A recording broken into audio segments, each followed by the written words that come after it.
Ku bitundu ebijjuddemu ebifo ebyobulambuzi ebiwerako ng'omwo mwe muli ekkuumiro ly'ebisolo erya Queen Elizabeth National Park n'ebirala. Ekkuumiro lino lirimu ebisolo ebiwerako wabula ng'ebisinga bizaaliranwa mu kitundu.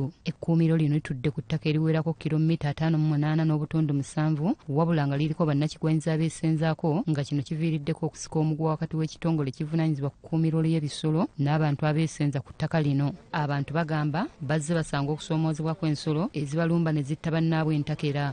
Ensolo zaalinga zijja nga ziri emmere oluusi ziyiwa n'amayumba zikuba amayumba ne gaggwa nga tugezaako babiriira gavumenti etuyambe olusolo.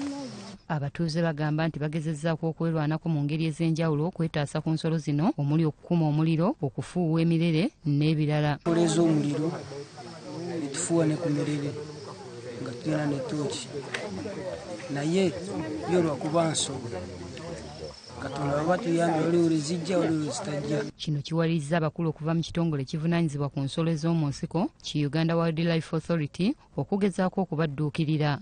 You will see the interventions put in place to ensure that the communities also benefit. I've talked about the $10, but you go to Habkunga and you will see the structures that we put up for the communities. Bano babateereddewo akatimba akakugira ensolo zino okulumba abatuuze kubanga ziyinza okubakolako obulabe. Ffe ensi eno etuyambye enjovu n'ebirala byenjogeddeko, enjovu, embogo,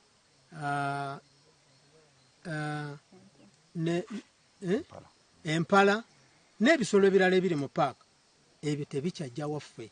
Omwogezi w'ekitongole kivunaanyizibwa kukuuma ensolo z'omu nsiko Bashir Hangi agamba nti abatuuze bangi beesenza ku ttaka mu ngeri emenya amateeka kyagamba nti kizizza ebyobulambuzi emabega. Right now they are practicing some activities that are not palatable with wildlife conservation. You know, fishing per se is okay, but where you have people now cultivating, you have people rearing animals such as goats, cows, sheep and others, it becomes extremely hard to say that we are going to conserve wildlife when these people are undertaking these activities. Jacqueline Nantale, BBS Serefina, Gyotobadde.